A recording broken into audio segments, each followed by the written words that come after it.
The black dress still hung in my closet when I realized I had buried more than my husband that Tuesday morning. I had buried 23 years of believing I knew my own son. Standing in our empty kitchen 3 days after the funeral, I stared at the untouched casserole Mrs. Henderson had brought over. The silence felt different now, not the peaceful quiet of evening, but the hollow echo of a house where secrets had lived longer than love. My sister Ruth's call still rang in my ears. "Margaret, there's something in this photo I accidentally took during the service. Something about David's expression when he thought no one was looking. I should have asked her to delete it. Should have told her that grief makes people look strange, that my son was just processing his father's death in his own way. But I didn't, because somewhere in the deepest part of my heart, I already knew what she had captured. David had stood apart from me during the entire ceremony, not beside me where a grieving son belongs, but across the aisle with people I'd never met,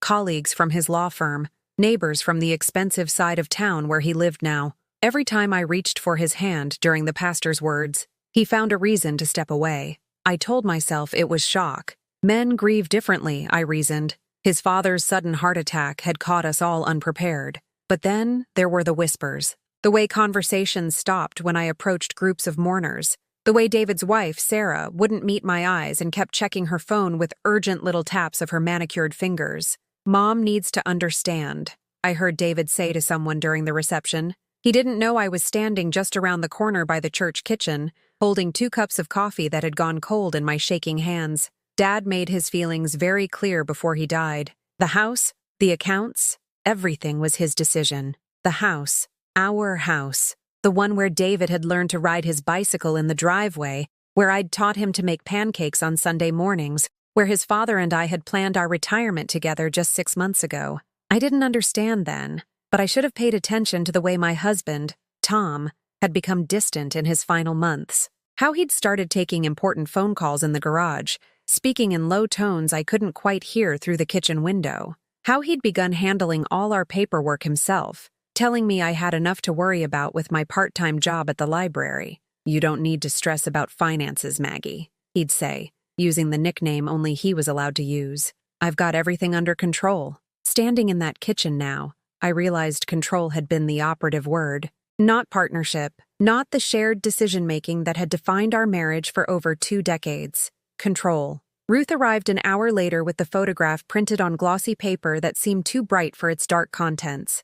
Her hands trembled as she placed it on our dining room table, the same table where Tom and I had eaten breakfast together just 2 weeks ago, before his heart gave out in the grocery store parking lot. "Look at David's face," she whispered, pointing to the background of what should have been a simple shot of the flower arrangements. There he was, my son, standing with 2 men in expensive suits. But it wasn't grief on his expression. It was satisfaction, the look of someone who had just received confirmation of something he'd been waiting for. One of the men was handing him an envelope, and David was smiling, at his father's funeral.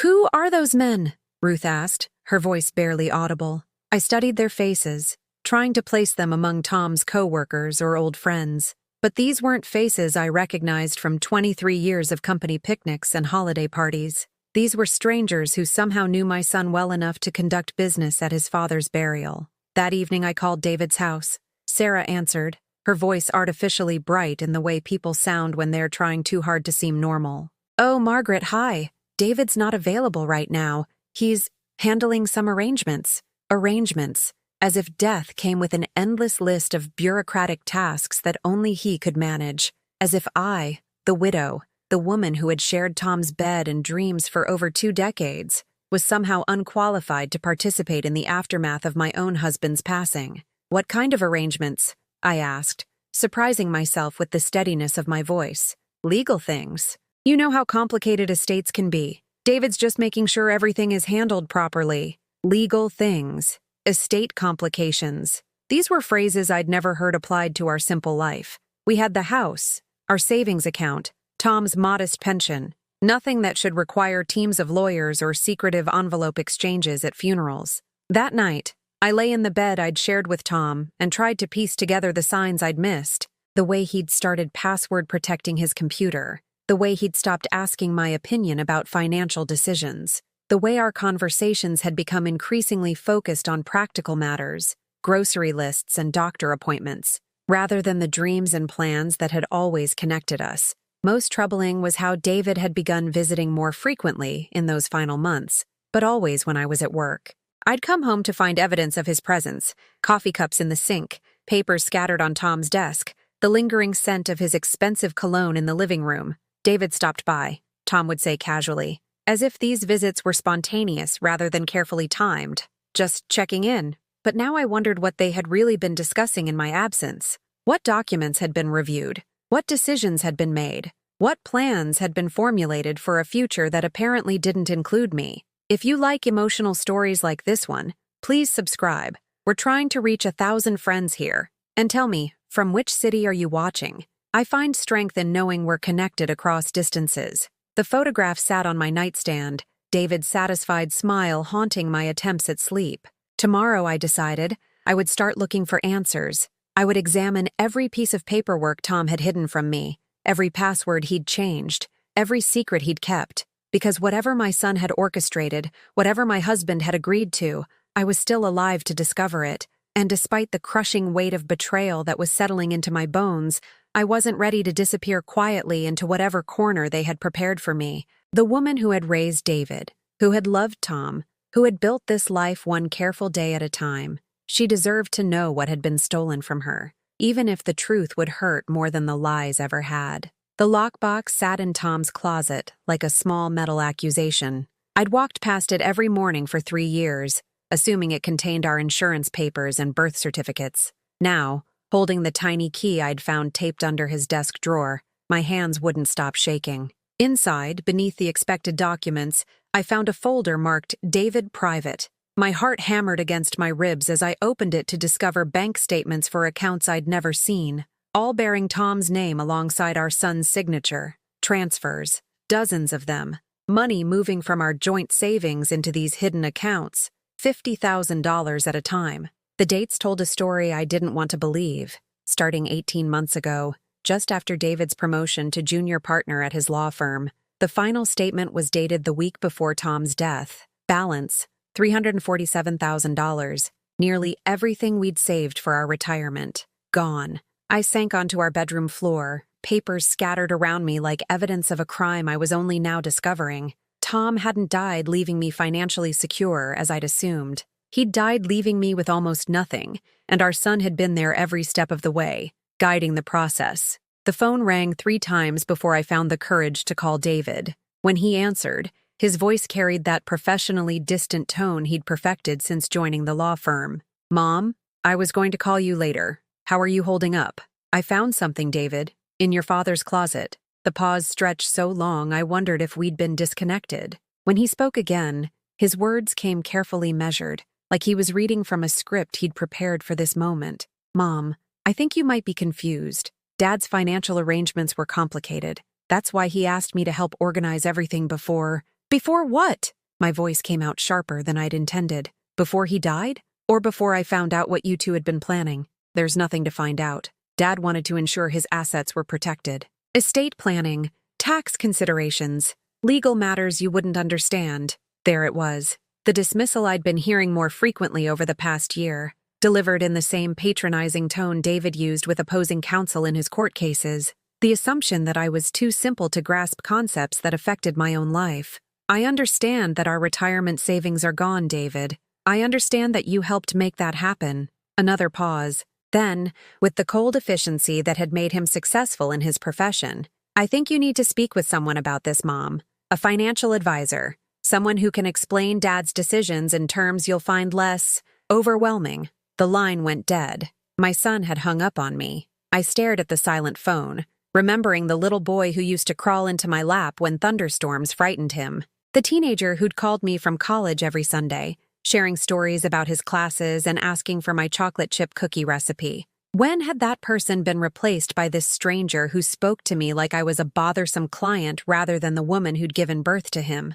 The answer came when I found Tom's computer password written on a scrap of paper tucked behind the bank statements. Sarah, 2019, the year David married his wife. Even Tom's most private access had been devoted to celebrating our son's new life, while systematically dismantling mine. His email history revealed months of correspondence with financial advisors, lawyers, and David himself. Messages discussing asset protection strategies and ensuring David's future stability. Not our future, not my security. David's future, purchased with the money Tom and I had saved together, coin by coin, sacrifice by sacrifice, over more than 2 decades of shared dreams. One email, sent just 3 weeks before Tom's death, made my stomach clench with recognition. David, per our discussion, the final transfer is complete. Margaret doesn't need to know the details right now. She has enough to handle with her part-time schedule and her tendency to worry. When the time comes, you'll be able to guide her through the transition. She'll understand it's for the best. Her tendency to worry. As if my concern for our financial security was a character flaw rather than responsible adult behavior. As if 23 years of managing our household budget, stretching every dollar, and contributing my own earnings to our shared goals had somehow disqualified me from participating in decisions about our money. I printed every email, every bank statement, every document that proved what they'd done. The evidence filled a manila folder that grew heavier with each page, weighted not just with paper, but with the crushing realization that my husband and son had conspired to erase me from my own life. That evening, I called my sister Ruth again. Her voice was gentle but firm when I explained what I'd discovered. Maggie, you need a lawyer. Not David's kind of lawyer. Someone who works for you, not against you. But the money's already gone. What can a lawyer do now? Maybe nothing. Maybe everything. But you can't just accept this. Tom might have made those transfers, but if you can prove you weren't informed, if you can show he was influenced, the word hung between us, heavy with implications I wasn't ready to examine. Had David manipulated his father? Had he exploited Tom's love for him? His desire to provide for his son's future? Or had Tom made these decisions willingly, believing his wife was too fragile, too simple, too unimportant to deserve a voice in determining her own fate? The next morning brought a registered letter from David's law firm, not from David himself, but from the partners, delivered with all the official weight their letterhead could command. I signed for it with hands that had grown steadier overnight, fueled by an anger that was finally overtaking my shock. Inside, legal language wrapped around a simple message. The house was being sold to settle the estate's debts. I had 60 days to vacate the property where I'd lived for 18 years, where I'd raised my son, where I'd planned to spend the rest of my life. The letter suggested I might want to consider assisted living arrangements more appropriate for a woman in your circumstances. David's signature appeared at the bottom, not as my son, but as the estate's legal representative.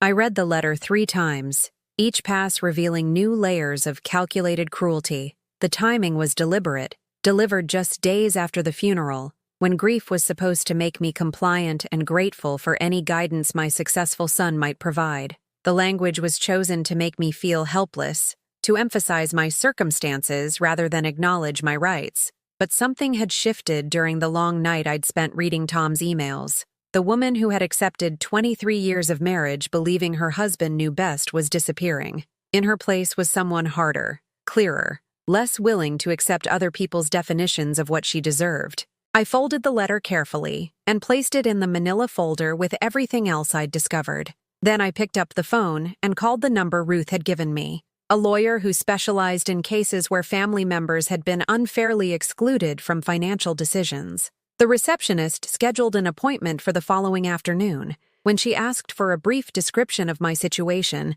I found myself speaking with a clarity that surprised me. My husband and son stole my retirement savings and are now trying to steal my home. I need someone to help me understand what legal options I might have. The words felt strange in my mouth, too direct, too accusatory for the woman I'd been trained to be, but they also felt true in ways that being polite and understanding never had. As I hung up the phone, I caught sight of my reflection in the hallway mirror. The face looking back at me was still marked by grief, still showing the exhaustion of recent loss. But there was something new in my eyes, something that hadn't been there during the funeral or the confused days that followed. It wasn't anger, exactly. It was recognition. The recognition that comes when you finally stop making excuses for people who have stopped treating you with basic human decency. Tomorrow, I would begin fighting back. Tonight, I would sit with the evidence of my betrayal and let myself feel the full weight of what had been stolen from me. Not just money, but trust. Not just security, but dignity. Not just a future, but the past I'd believed we'd shared as a family. But they hadn't counted on one thing. The woman they'd dismissed as too simple to understand complicated financial matters had spent 23 years managing complicated emotional ones, and I was about to show them exactly how much I'd learned. The lawyer's office smelled like expensive leather and old disappointments. Patricia Henley, a woman in her 50s with silver hair and knowing eyes, reviewed my folder with the thoroughness of someone who'd seen this story before. "Mrs. Morrison, I won't lie to you. What they did was legal. Unethical, cruel, but legal. Your husband had the right to transfer joint assets, and your son was within his rights to accept them." The words landed like small hammer blows, each one driving home the reality I'd been hoping to avoid. "So there's nothing I can do?" "I didn't say that." Patricia leaned forward, her voice taking on an edge that suggested she'd fought battles like this before. "Legal doesn't mean right, and legal doesn't mean final. There are ways to challenge this, especially if we can prove undue influence or financial exploitation of an elderly person."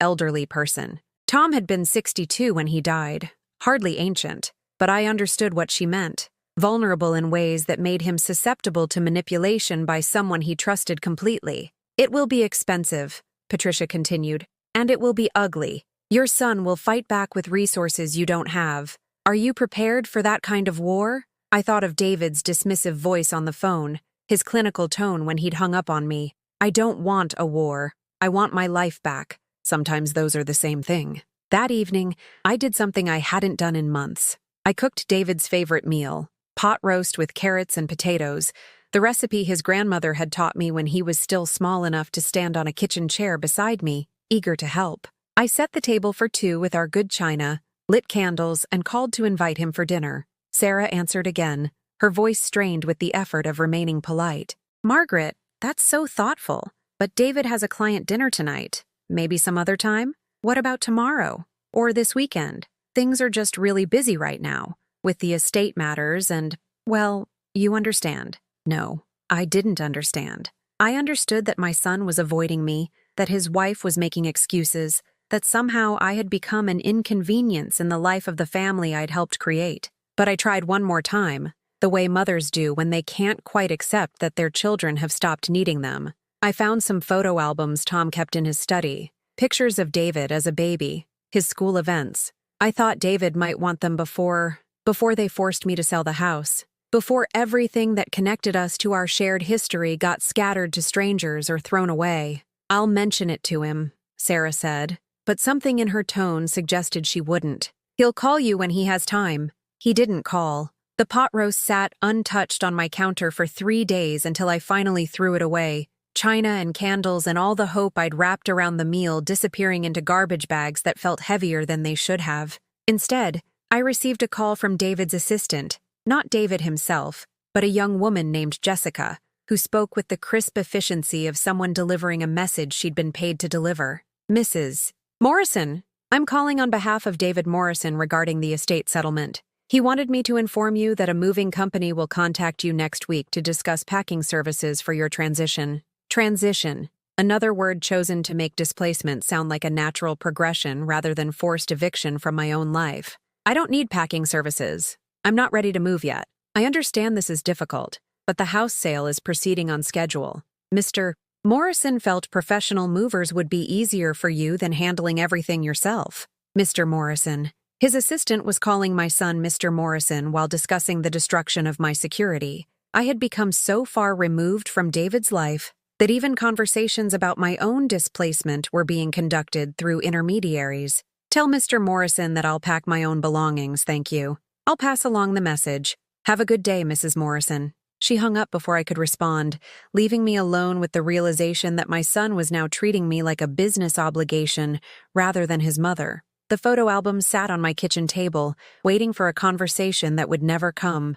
3 volumes of memories. David's first steps, his graduation from high school, family vacations where he'd still hugged me without embarrassment. In every picture, I could see the love in my face, the pride in Tom's eyes, the wholeness of a family that had believed in its own permanence. I turned to a page near the middle of the second album and found a photo from David's college graduation.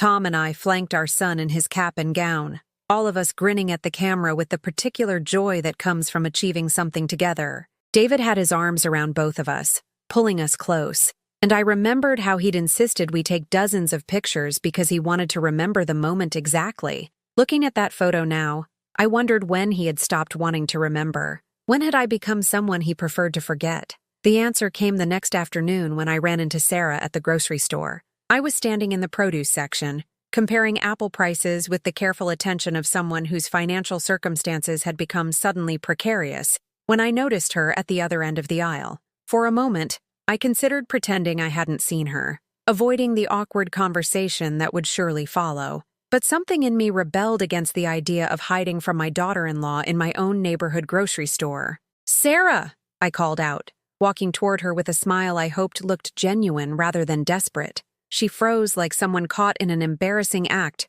her hand tightening on her cart handle. When she turned to face me, her expression was carefully composed but couldn't quite hide the discomfort in her eyes. "Oh, Margaret. Hi." Her voice carried the false brightness of someone who'd been coached on how to handle this encounter. "How are you doing?" "I'm managing." "Listen, I tried calling David about those photo albums I mentioned." "Yes, he told me." Sarah's interruption was swift, cutting off my words before I could build momentum. "He said he doesn't need them. He has digital copies of anything important." Digital copies? As if memories could be reduced to files on a computer, as if the physical weight of holding our shared history mattered less than convenient storage. They're not just pictures, Sarah. They're his childhood. Our family. Some of them are the only copies we have. Sarah shifted her weight, glancing around as if hoping someone might rescue her from this conversation. "Margaret, I think maybe you're holding on to things that David has moved past. He's trying to focus on the future now. The future. A place where I apparently didn't exist, where 23 years of loving him counted for less than whatever new life he was building without me. I'm his mother, Sarah. That's not something he can move past." For a moment, her composed mask slipped, revealing something harder underneath. David feels that his father made his wishes very clear about how things should be handled. He's just honoring those wishes. There it was, the lie they'd all agreed to tell, that Tom had orchestrated everything, that David was merely the dutiful son following his father's instructions. As if the emails I'd found didn't exist, as if the careful timing of transfers hadn't revealed a more deliberate plan. And what about my wishes? The question came out sharper than I'd intended, drawing attention from other shoppers who pretended to study their grocery lists while clearly listening to our exchange. Sarah's voice dropped to a whisper, but her words carried steel. "Margaret, David is trying to make this as easy as possible for you, but you're not making it easy for him. Maybe it would be better if you gave him some space while he sorts everything out." Space, time, transitions. They had an endless supply of euphemisms for abandonment, each one designed to make my exclusion sound temporary and reasonable. I watched Sarah hurry away, her cartwheels squeaking against the polished floor, and felt something crack open in my chest that had nothing to do with grief, and everything to do with finally understanding the truth. They weren't planning to include me eventually. They weren't waiting for the right time to explain. They had already decided what my life would look like going forward, and it looked like nothing. No consultation, no consideration, no acknowledgement that I might have opinions about my own future. Standing in that grocery store, surrounded by the ordinary sounds of people making ordinary choices about their ordinary lives, I realized that trying to maintain our relationship on their terms was only enabling them to treat me worse. Every phone call I made gave David another opportunity to dismiss me. Every invitation I extended gave Sarah another chance to make excuses. Every gesture of maternal love I offered was being transformed into evidence of my inability to accept the new reality they'd created without my input. The woman who'd cooked pot roast and organized photo albums and called lawyers hoping to preserve some connection with her son was prolonging her own humiliation. But there was another woman emerging from this wreckage, one who understood that dignity sometimes required stepping away from people who refused to treat you with basic respect, even when those people shared your blood and your history. That woman was tired of begging for crumbs from the table she'd helped set, and she was about to stop asking for permission to exist in her own life. The silence in my house grew deeper after that grocery store encounter. Not the comfortable quiet of evening routines, but the hollow echo of a life being systematically erased. I stopped calling David, stopped cooking elaborate meals for one, stopped pretending that maintaining hope required maintaining delusions. Instead, I found myself drawn to Tom's study, a room I'd rarely entered during our marriage. He'd called it his sanctuary, the place where he handled business matters and watched financial news programs that bored me to tears. Now I understood it had been his planning room, the space where he'd orchestrated the careful dismantling of everything we'd built together. The desk drawers revealed more secrets I wished I'd never found. A second will, dated just 2 months before his death, leaving everything to David with a single paragraph mentioning me. For my wife Margaret, I trust David will ensure she is provided for according to her needs. Her needs. As determined by someone else, rather than acknowledged as rights I'd earned through decades of partnership. There were printed emails between Tom and David discussing my emotional instability and my tendency toward dramatic reactions. They'd been building a case against me, documenting instances where I'd expressed concern about our finances or questioned decisions I wasn't allowed to participate in. My attempts at responsible adult behavior had been reframed as evidence of my unfitness to manage my own life. One email made my hands shake. "Dad, you know Mom gets overwhelmed by complex financial concepts. It's better if we handle this between us and tell her what she needs to know when the time comes. She'll thank us later for protecting her from the stress." Protecting me. The same word Patricia the lawyer had used when describing financial exploitation of the elderly. They'd convinced themselves that stealing from me was an act of kindness, that excluding me from my own life was a form of care. I closed the laptop and walked through the house I was losing, really seeing it for the first time in months. Every room held evidence of the life I'd built. The kitchen where I'd made thousands of meals, the living room where we'd watched David grow from toddler to teenager, the bedroom where Tom and I had shared dreams that apparently only one of us had believed were real. But they hadn't found everything. They hadn't thought to search deeply enough. 3 days later, the moving company representatives arrived exactly as Jessica had promised. 2 young men with clipboards and measuring tapes, treating my displacement like any other job order. They walked through my rooms with professional detachment, calculating cubic footage and discussing logistics while I followed behind like a ghost haunting her own life. "The master bedroom furniture looks like solid wood," one of them said to the other. "That's going to require extra padding and careful handling." Our bedroom furniture. The dresser where Tom had hidden bank statements. The bed where we'd shared 23 years of intimate conversations, where he'd held me during thunderstorms and told me he loved me while secretly planning my financial destruction. "Actually," I said, surprising myself with the steadiness of my voice, "I won't be taking the bedroom set." They looked at me with the patient expression of people accustomed to emotional clients making irrational decisions. "Ma'am, you might want to reconsider. Quality furniture like this is expensive to replace." "I'm sure it is, but I won't be replacing it." What I didn't tell them was that I couldn't bear the thought of sleeping in that bed ever again, of being surrounded by furniture that had witnessed my husband's deception. Some betrayals contaminate everything they touch, and I'd rather start over with nothing than carry poison into whatever came next. After they left, I sat in my empty living room and called Patricia Henley. Her secretary informed me that challenging the will would require a retainer of $15,000, money I no longer had access to, thanks to the very transfers I wanted to challenge. "Could we work out a payment plan?" I asked, hating the desperation I heard in my own voice.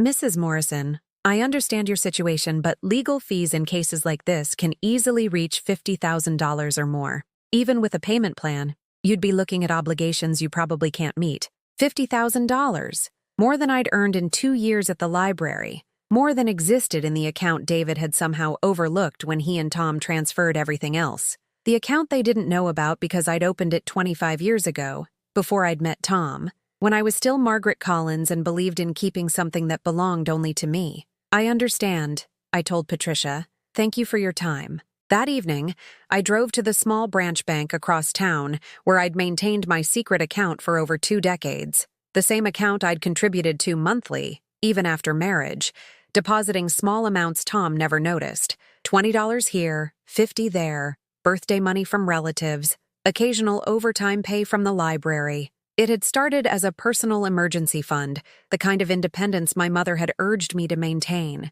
"Never let yourself become completely dependent on anyone else," she'd said. "Not even someone you love. People change, circumstances change, but money in your own name stays yours. I'd felt guilty about the secrecy for years, especially during our happiest times when Tom's love felt unshakable and permanent. The account seemed like evidence that I didn't fully trust our marriage, that I was planning for its failure even while building its success. Now I understood that some instincts are wiser than conscious thoughts.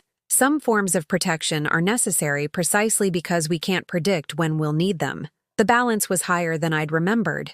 $73,000. 2.5 decades of small, careful deposits had grown into something substantial. Not enough to fight David's lawyers or buy another house, but enough for something else entirely. The teller, a young woman with kind eyes, processed my inquiry with professional discretion. "Would you like to make any changes to the account, Mrs. Morrison?" "Not today, but I may need to access these funds soon." "Of course, just let us know how we can help." Walking back to my car, I felt something I hadn't experienced in weeks. Possibility. Not the possibility of returning to the life that had been stolen from me, but the possibility of creating something entirely different. Something that belonged only to me, built on foundations they couldn't shake because they didn't even know it existed. That night, I began making lists. Not the practical lists of things to pack or places to go, but deeper inventories of who I'd been before I'd shaped myself around other people's expectations. Margaret Collins had been a different person, more independent, more willing to take risks, less concerned with maintaining peace at the cost of her own needs. She'd wanted to travel, had dreamed of seeing places she'd only read about in books. She'd talked about taking art classes, learning to paint landscapes that might never hang in museums, but would capture moments that mattered to her. She'd imagined having conversations with strangers in coffee shops, making friends based on shared interests, rather than geographical convenience.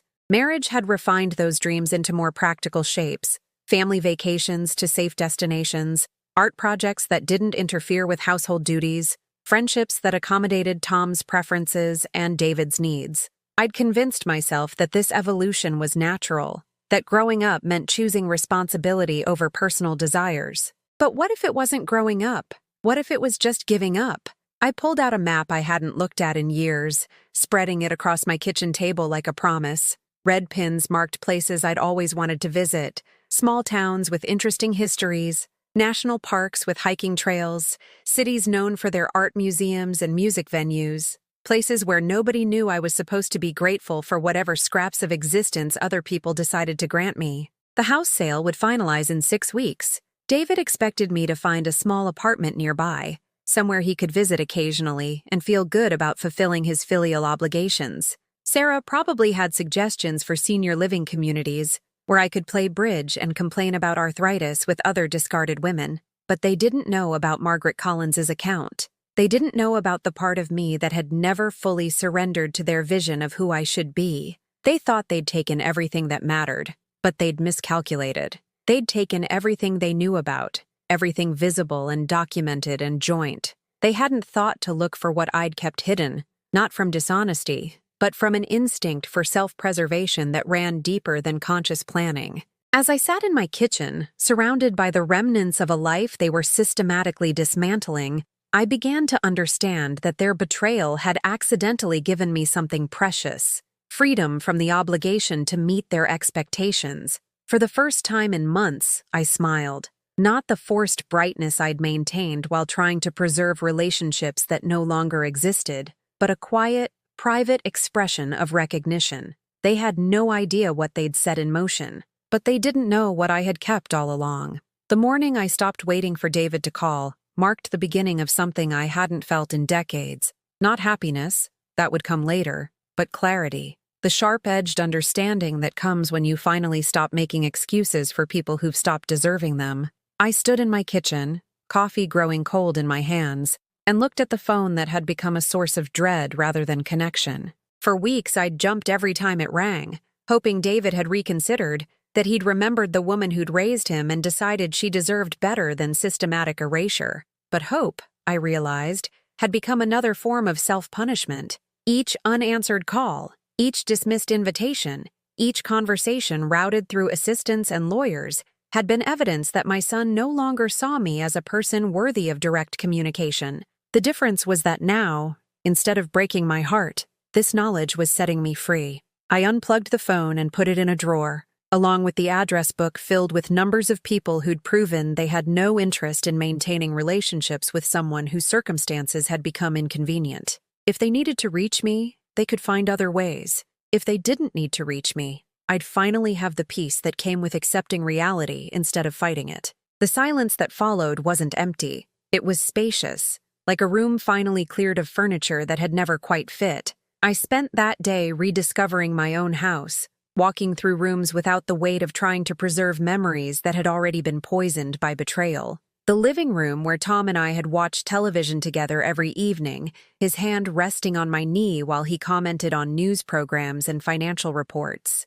Had he been planning my displacement even during those moments of apparent intimacy? Had every casual touch been accompanied by secret calculations about how to exclude me from the life we seemed to be sharing? It didn't matter anymore. Whatever truth lay buried in those memories was less important than the truth I was building going forward. In his study, I gathered every document that bore my name and signature, every piece of evidence that I'd existed as something more than an afterthought in my own marriage. Tax returns where my income contributed to our joint filing. Insurance policies where I was named as beneficiary, though David had probably already changed those designations. The deed to our first car, purchased together when we were young and optimistic and believed in the permanence of shared dreams. I made copies of everything and stored the originals in a safety deposit box I opened that afternoon, using money from the account David didn't know about. Not because I planned to fight their legal maneuvering, but because I wanted proof that Margaret Morrison had existed,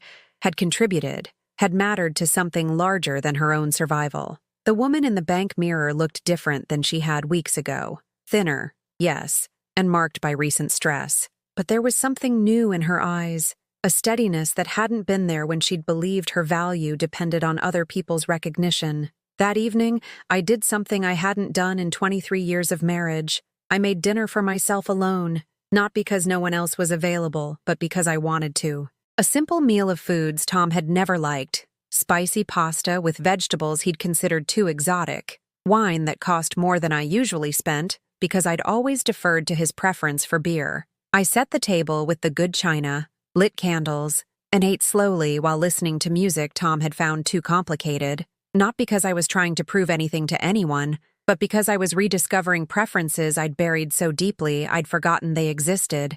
The pasta was perfectly seasoned. The wine paired beautifully with the vegetables' earthy sweetness. The music filled spaces in my mind that had been cramped by years of accommodating other people's tastes instead of exploring my own. For the first time in months, I enjoyed my own company. The next morning brought another call from Jessica, David's assistant, her voice carrying its usual professional detachment. "Mrs. Morrison, I'm calling to confirm the moving date. The new owners would like to take possession 3 days earlier than originally scheduled. Will that work for you?"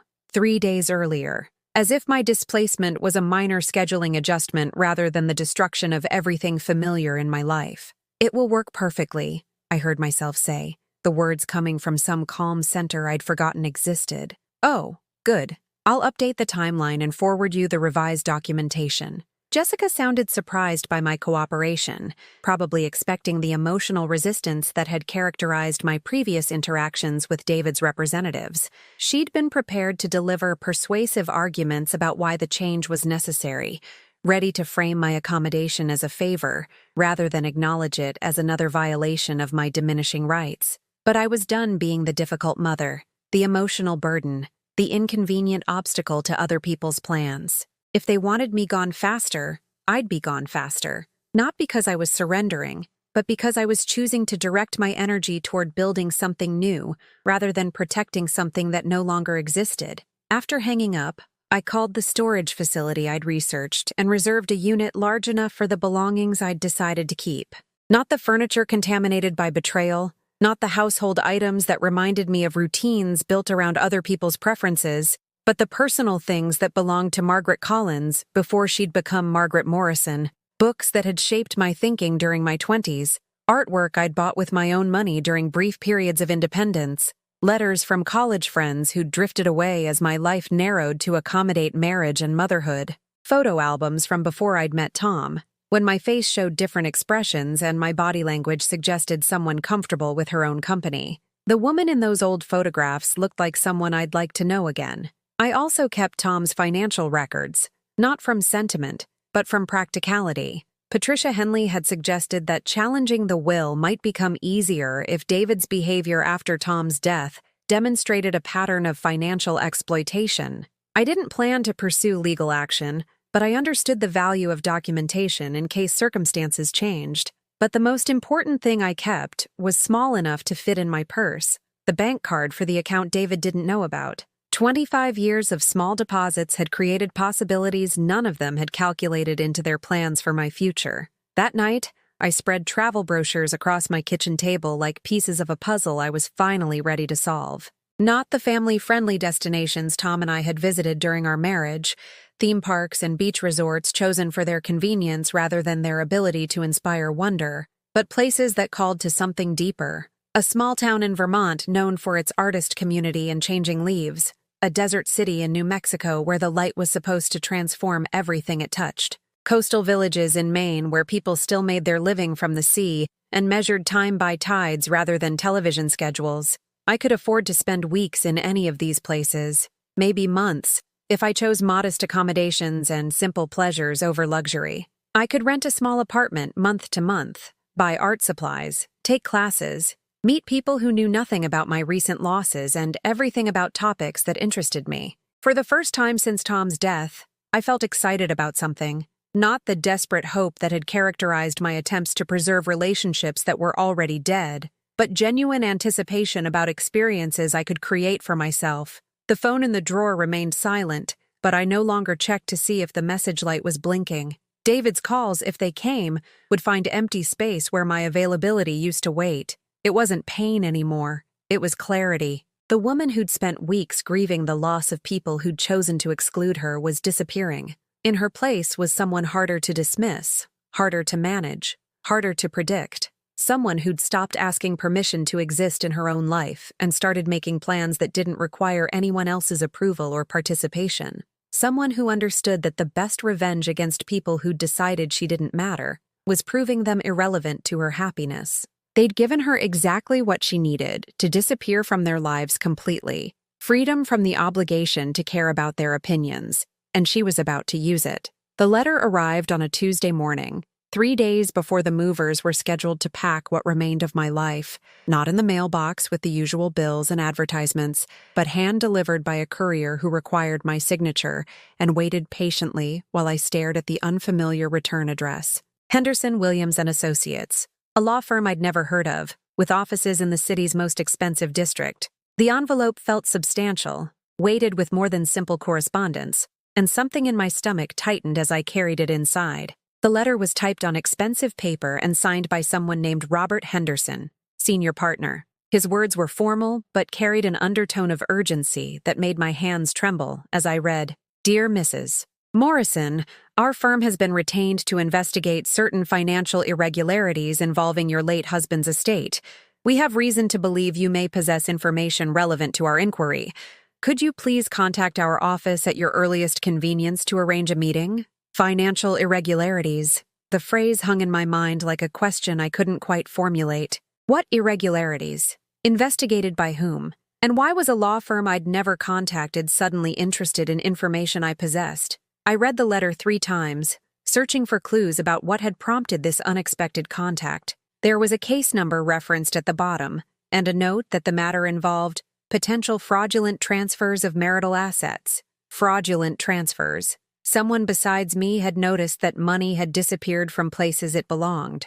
The phone call I made to Henderson, Williams & Associates connected me immediately to Robert Henderson himself, which seemed unusual for a busy law firm. His voice was warm but professional, and he asked if I could meet with him that afternoon rather than waiting for a more convenient appointment. "Time may be a factor here, Mrs. Morrison. The information you might provide could be crucial to resolving certain questions that have arisen." "What kind of questions?" "I'd prefer to discuss that in person, if you don't mind. There are confidentiality concerns that make telephone conversations inadvisable." Confidentiality concerns. As if someone might be listening to my calls, as if this inquiry had ramifications beyond a simple estate review. His office occupied the top floor of a building that overlooked the financial district, all polished wood and understated luxury. Robert Henderson was a man in his 60s with silver hair and the kind of quiet authority that suggested he'd handled delicate matters for powerful people. His handshake was firm, his manner respectful,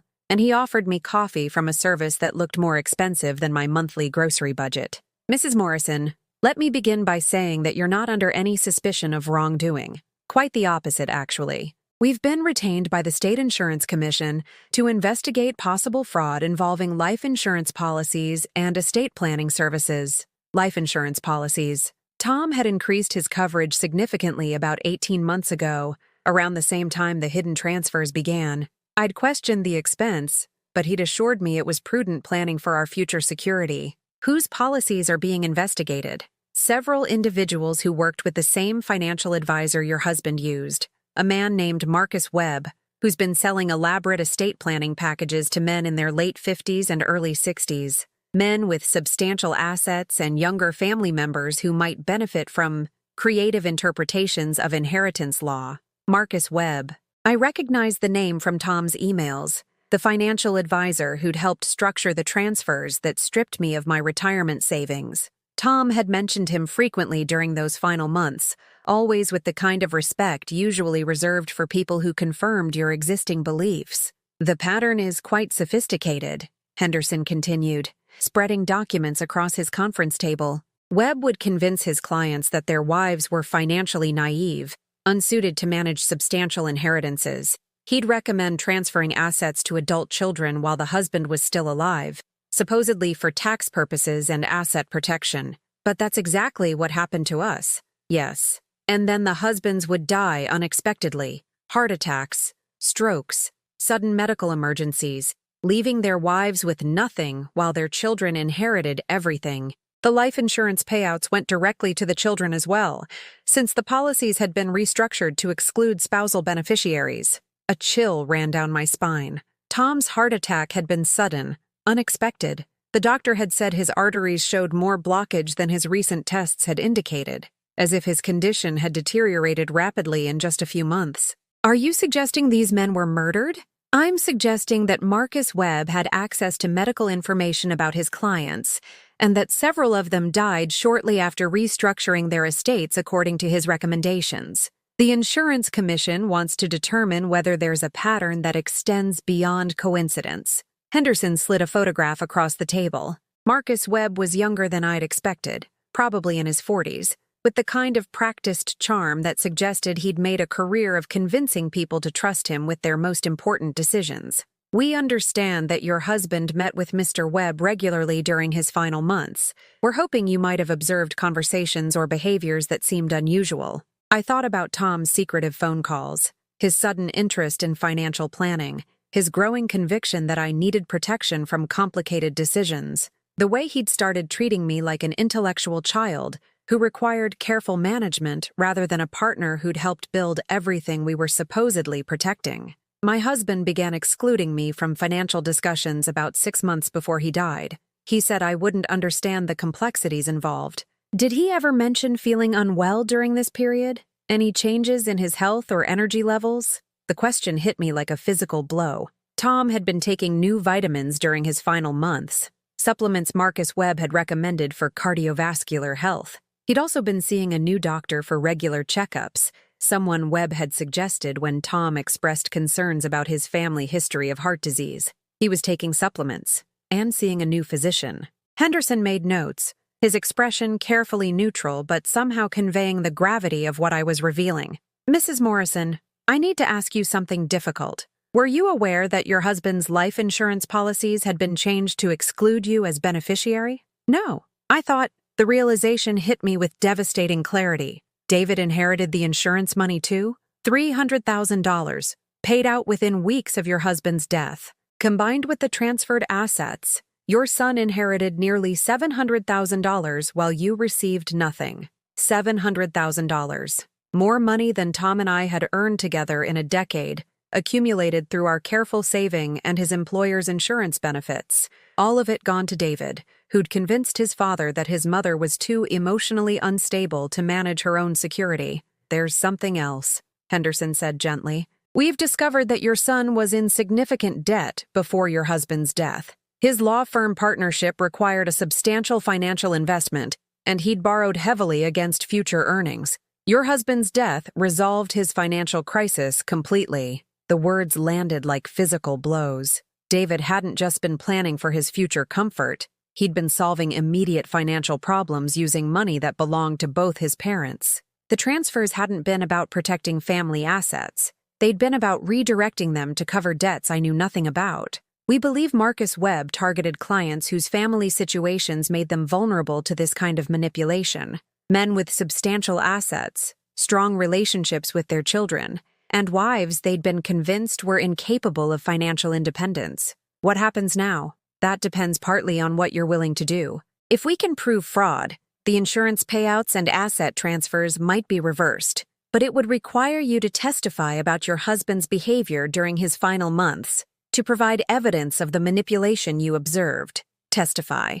The word carried weight that went beyond legal proceedings. It meant publicly acknowledging that my marriage had been contaminated by deception, that my husband had been convinced to betray me by people who profited from destroying families. But it also meant that David's careful plans, Marcus Webb's sophisticated manipulation, and Tom's willingness to exclude me from my own life might finally face consequences. There's one more thing you should know, Henderson said, sliding a final document across the table. We've been investigating Mr. Webb for 8 months. Your husband's case wasn't the first, and unfortunately, it probably wasn't the last. The document contained names and dates. Other wives who'd been systematically excluded from estates they'd helped build.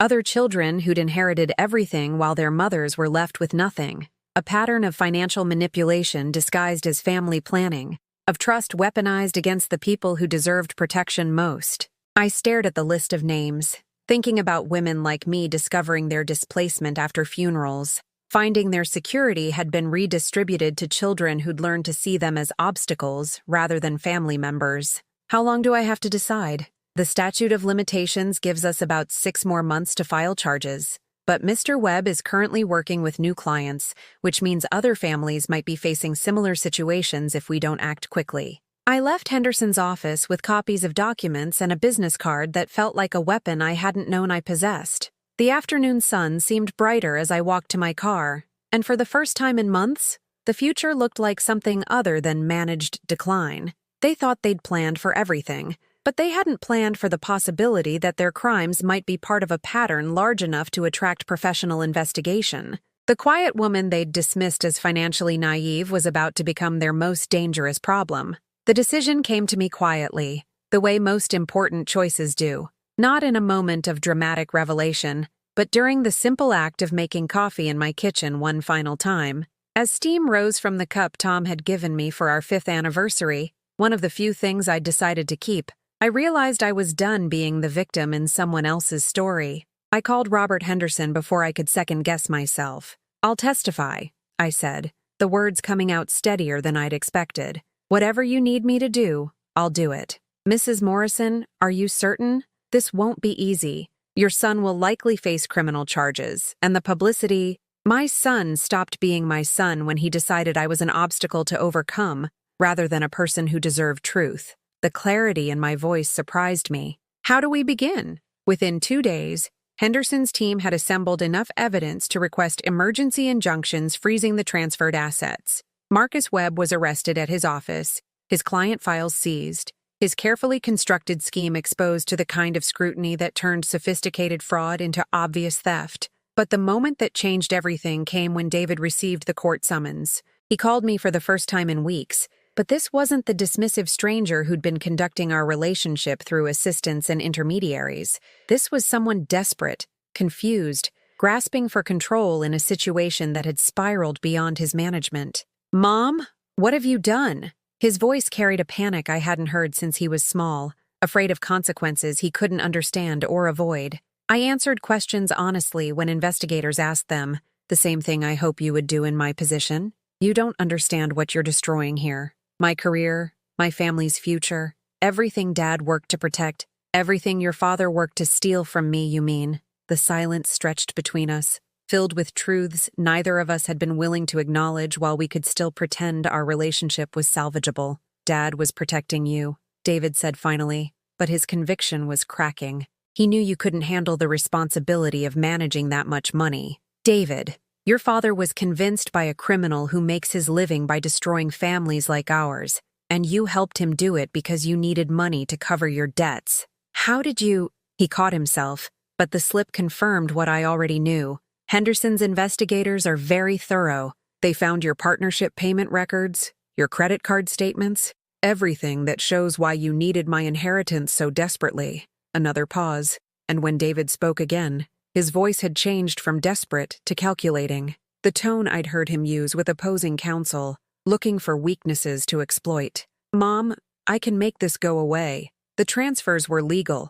The paperwork is solid. If you drop this investigation now, I can ensure you're taken care of. A nice apartment, monthly payments, everything you need, everything I need, as determined by someone who'd proven he considered my needs irrelevant to his plans. David, I want you to listen very carefully to what I'm about to tell you, because I'm only going to say it once. I paused, thinking of all the conversations we should have had over the past months, all the opportunities he'd had to treat me with basic human dignity instead of viewing me as a problem to be managed. I would rather live in my car for the rest of my life than accept $1 from money you stole from me. And I would rather see you face consequences for what you did than pretend it didn't happen just to make your life more comfortable. You're being emotional. You're not thinking clearly about what's best for everyone involved. There it was again. The dismissal that had poisoned our relationship for months. The assumption that any response other than grateful compliance was evidence of my inability to understand my own interests.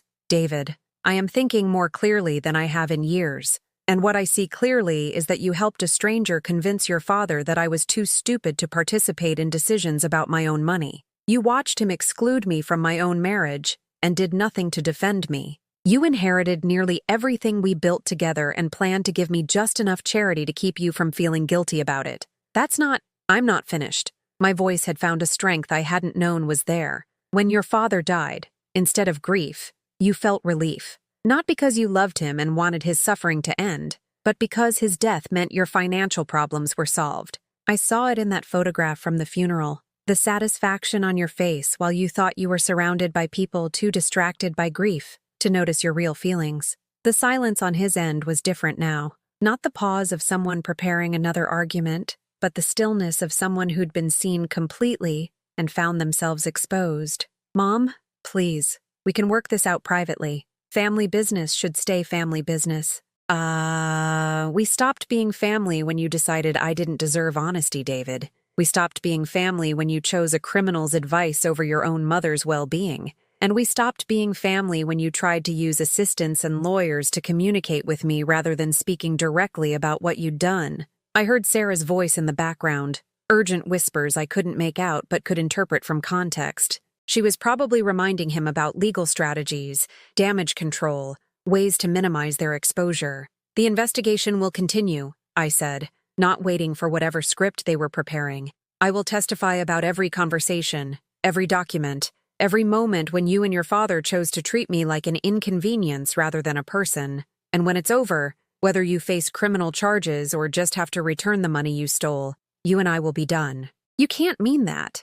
I absolutely mean it. You'll return every dollar you took, or the state will take it for you. Either way, you'll learn that actions have consequences, even when you commit them against people you think don't matter. Mom? I hung up, cutting off whatever plea or threat he'd been preparing. My hands were shaking, but not from fear or uncertainty, from the release that comes when you finally stop carrying weight that was never yours to bear. The phone rang immediately, then again, then a third time.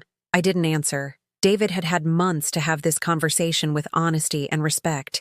He'd chosen lies and manipulation instead, and now he was facing the results of choices he'd made when he thought I was too powerless to resist them.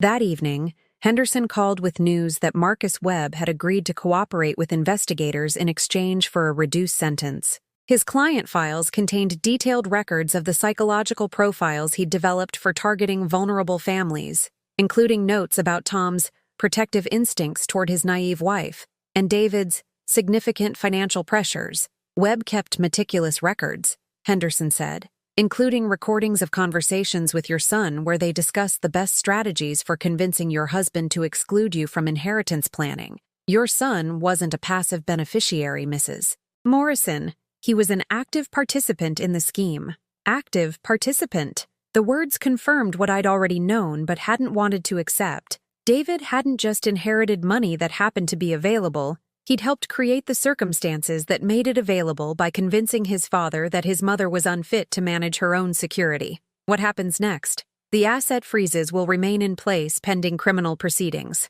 If we can prove fraud, everything will be returned to your name. But Mrs. Morrison, even if your son avoids criminal conviction, his legal career is probably over. The state bar doesn't take kindly to attorneys who participate in schemes to defraud family members. His legal career, the future he'd been so determined to protect by stealing from me, would be destroyed anyway, by his willingness to steal from me. There was a symmetry to it that felt like justice, rather than revenge. I understand. And Mrs. Morrison? There's something else you should know.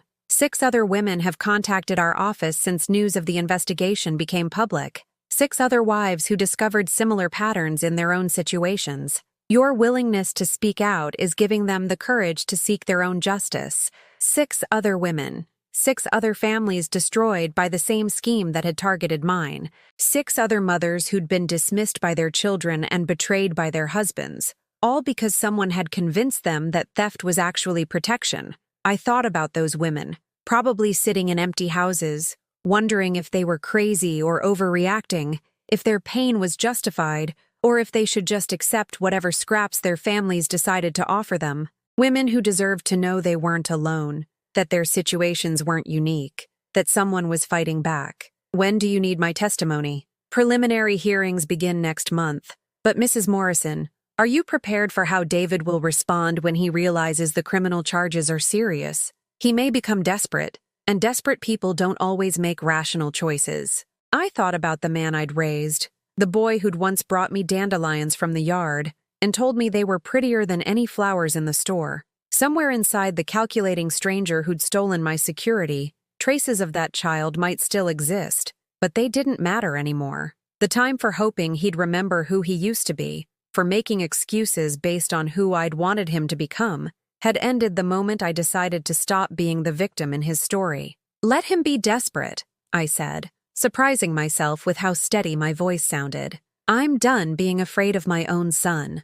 6 months later, I stood in the garden of my new home, watching hummingbirds visit the feeder I'd hung from the oak tree that had drawn me to this property. The cottage was small but perfectly mine, bought with money the court had ordered returned to my name, furnished with pieces I'd chosen because I loved them, rather than because they matched someone else's vision of what our life should look like. The legal proceedings had unfolded exactly as Henderson had predicted. Marcus Webb received a federal sentence for mail fraud and conspiracy. His scheme had targeted 17 families over 3 years, stealing nearly $2 million from widows who'd trusted their husband's judgment about financial planning. David had avoided criminal charges by cooperating with prosecutors, but his legal career ended when the state bar revoked his license for participating in fraud against a family member. His partnership at the firm dissolved when the other lawyers decided his association with the scandal made him a liability they couldn't afford. The house I'd shared with Tom sold for more than expected,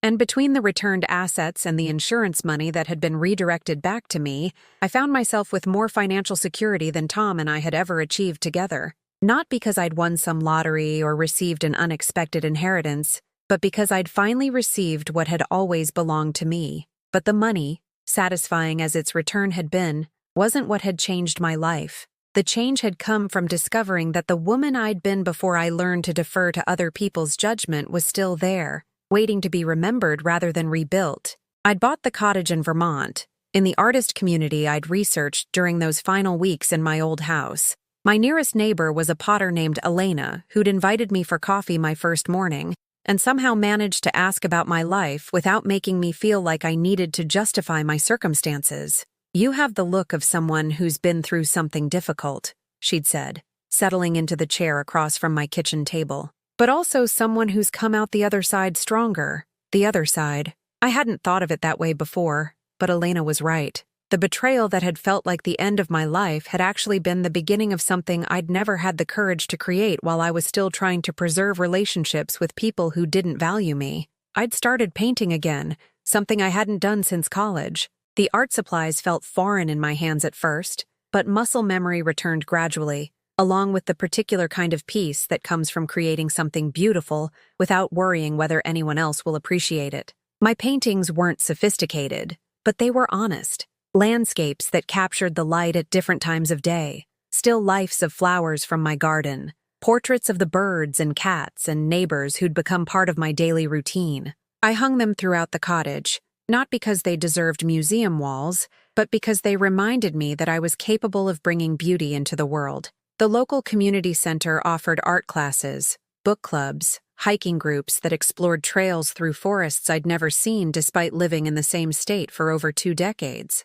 I joined everything that interested me, discovering that making friends as an adult was easier when you weren't trying to fit into spaces designed around someone else's preferences. Ruth visited often, bringing news from the old neighborhood and stories about our cousins and shared friends. She never asked directly about David, understanding that some subjects were better left untouched until I decided whether I wanted to discuss them. "You look younger," she told me during one visit, studying my face with the attention of someone who'd known me since childhood. "Not just relaxed, actually younger, like you've been carrying something heavy for years and finally put it down." She was right. The weight I'd been carrying, the constant effort of making myself smaller to fit into other people's plans, the exhausting work of maintaining relationships with people who didn't reciprocate my investment, had been lifted by circumstances that initially felt like punishment, but revealed themselves as liberation. David had tried to contact me several times during the legal proceedings, usually through Sarah,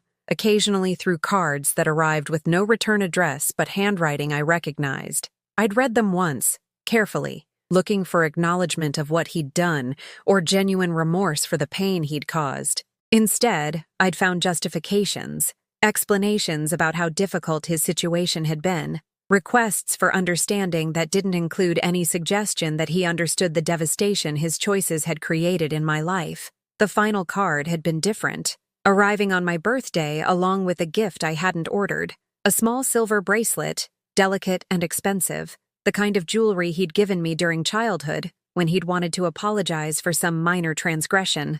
The card read, "Mom, I hope someday you can forgive me. I never meant for things to turn out this way. I miss you."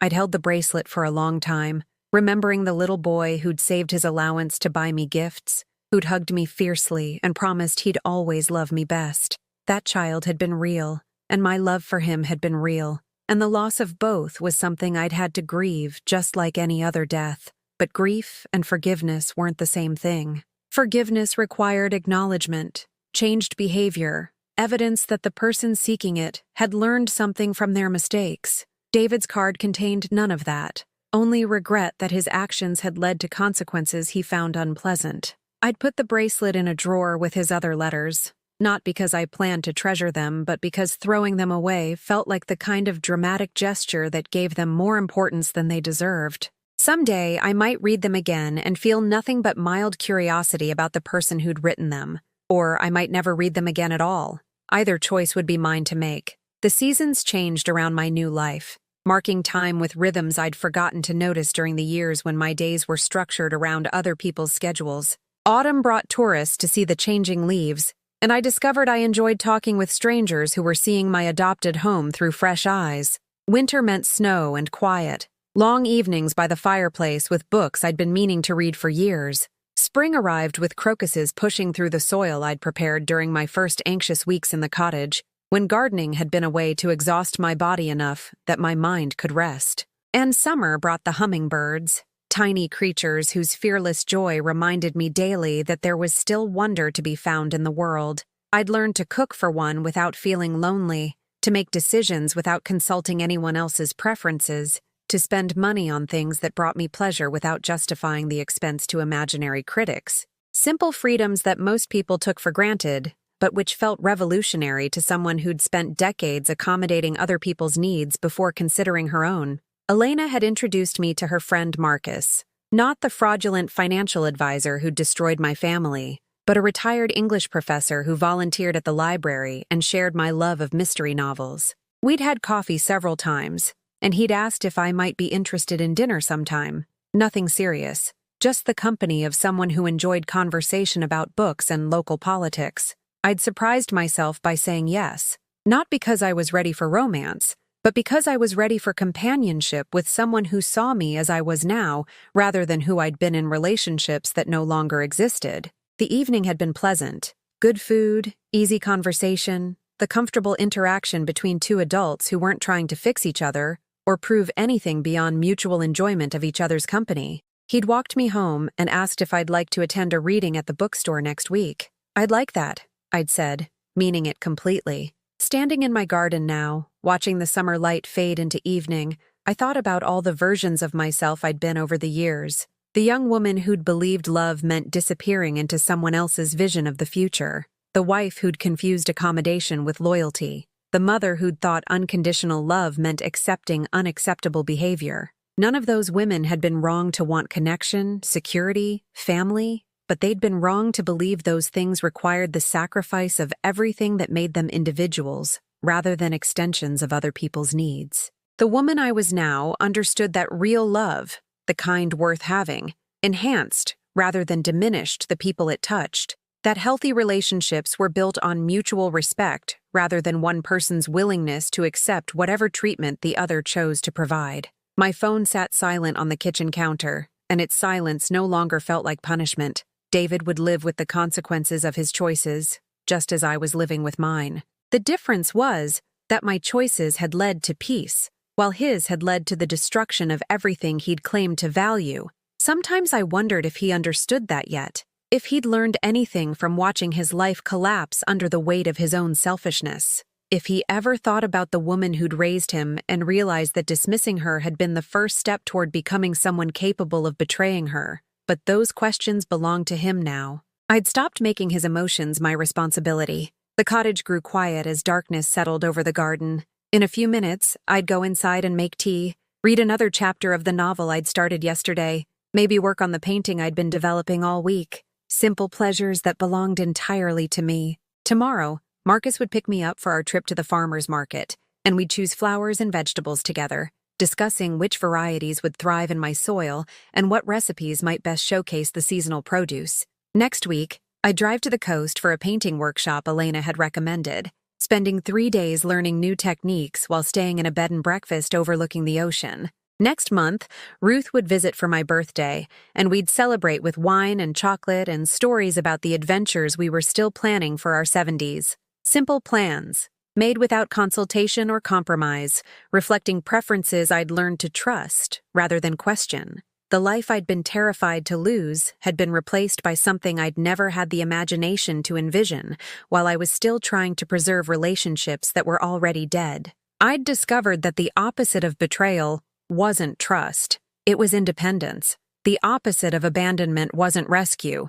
It was self-sufficiency. And the opposite of being dismissed wasn't being acknowledged. It was refusing to accept other people's limited vision of what you deserved. David had given me exactly what I needed, though not in the way he'd intended. By showing me who he really was beneath the facade of family loyalty, he'd freed me from the obligation to keep pretending our relationship was something it had never actually been. I walked back toward the cottage, leaving the hummingbird feeder for the early morning visitors who would arrive before I woke. The porch light cast warm shadows across the door I'd painted blue because it reminded me of summer skies. And inside, my home waited with all the peace I'd learned to create for myself. Sometimes silence is the loudest truth.